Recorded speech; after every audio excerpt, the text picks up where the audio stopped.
उचना हल्का प्रदेश की पॉलिटिक्स में उन 5 वीआईपी हलकों में शामिल हैं जिनके ऊपर सबकी नज़र रहती है। उचना हल्के की 2024 की पॉलिटिक्स ने पूरे हरियाणा की सियासत में बड़ा इफेक्ट डालने का काम किया, बड़ा मैसेज देने का काम किया, क्योंकि 2024 में जहां दुष्यंत चौटाला की उचना में जमानत जब्त होगी, वहीं वीरेंद्र सिंह के बेटे ब्रजेंद्र सिंह भी 32 वोटों से चुनाव हार गए और अब हार जीत का ये मसला सुप्रीम कोर्ट और हाई कोर्ट के चक्कर लगा रहा है। उचना की सियासत में 2029 के लिए अब इसे गर्माहट आनी शुरू हो गई है और इसके लिए 8 फरवरी को उचना में एक बड़ा थर्मामीटर लगता हुआ नजर आएगा। नमस्कार, मैं हूं कुलदीप सुरान। आज हम खरी न्यूज में चर्चा करेंगे उचना हल्के में 8 फरवरी को लगने वाले एक खास थर्मामीटर की।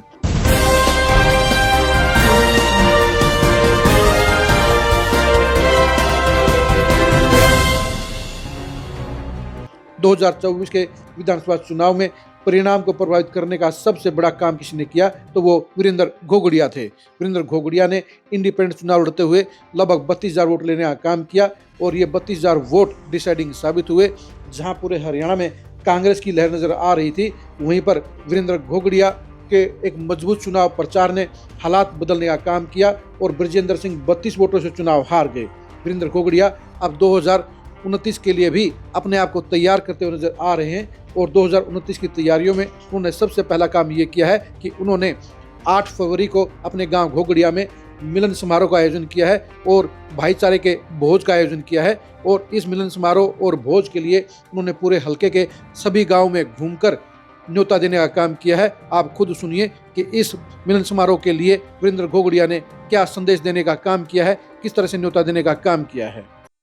राम राम भाइयों बहनों, मेरी मातृशक्ति और मेरे सम्माननीय बुजुर्गों, 2024 के चुनाव में आप सभी ने मुझ पर जो विश्वास किया, जो प्रेम और आशीर्वाद दिया और लगभग 32,000 बहुमूल्य मतों के माध्यम से जो हिम्मत और हौसला दिया, मैं दिल से आप सभी का शुक्रगुजार और आभारी हूँ। यह संघर्ष केवल मेरा नहीं था, यह आप सभी का संघर्ष था। आपकी दुआ, आपका सहयोग और आपका विश्वास मेरी सबसे बड़ी ताकत होना। आपके इस अमूल्य सहयोग के लिए मेरे गांव घोगड़िया की ओर से एक मिलन समारोह एवं धन्यवाद भोज का आयोजन किया गया है। इस आयोजन के लिए मैंने हल्के के हर गांव में जाकर निजी रूप से निमंत्रण देने का प्रयास किया, फिर भी मेरी मातृशक्ति, मेरे बुजुर्गों और मेरे भाइयों, हर संभव प्रयास के बावजूद सभी तक व्यक्तिगत रूप से पहुंचना संभव नहीं हो पाया।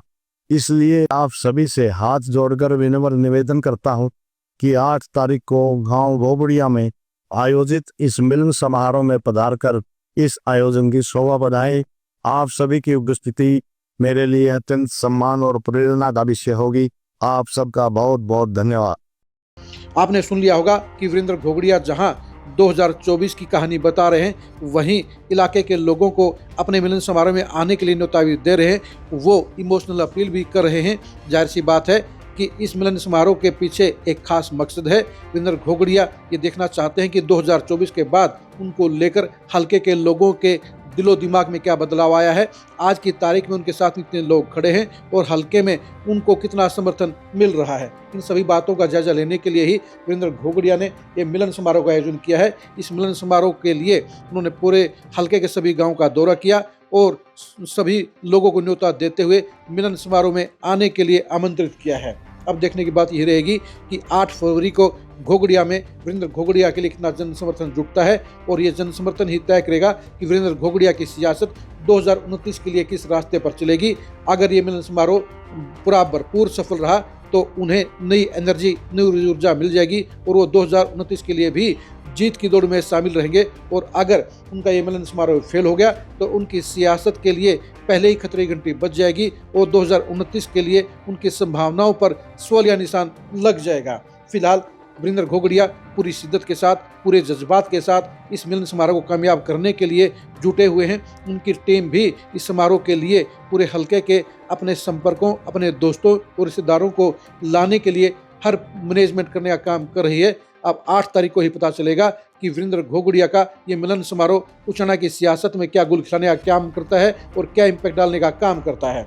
आप उचाना हल्के की सियासत के बारे में क्या सोचते हैं, कमेंट करके जरूर बताइए। क्या 2029 की सियासत में दुष्यंत चौटाला उचाना में वापसी कर पाएंगे, इसके बारे में आप क्या सोचते हैं, कमेंट करके जरूर बताइए। 2029 की पॉलिटिक्स में वीरेंद्र घोगड़िया उचाना के इस दंगल में कितना बड़ा इम्पैक्ट डाल पाएंगे, इसके बारे में अपनी राय दीजिए। 2029 में क्या वीरेंद्र घोगड़िया एक बार फिर से डिसाइडिंग फैक्टर साबित हो रहे हैं, इसके बारे में आप क्या सोचते हैं, कमेंट करके जरूर बताइए। आप उचाना हल्के के तमाम बड़े नेताओं की सियासत की अंदर की कहानी को जानने के लिए लगातार खरी खरी न्यूज़ के साथ बने रहिए। आप हमारे फेसबुक पेज को फॉलो कीजिए, आप हमारे यूट्यूब चैनल को सब्सक्राइब कीजिए। नमस्कार।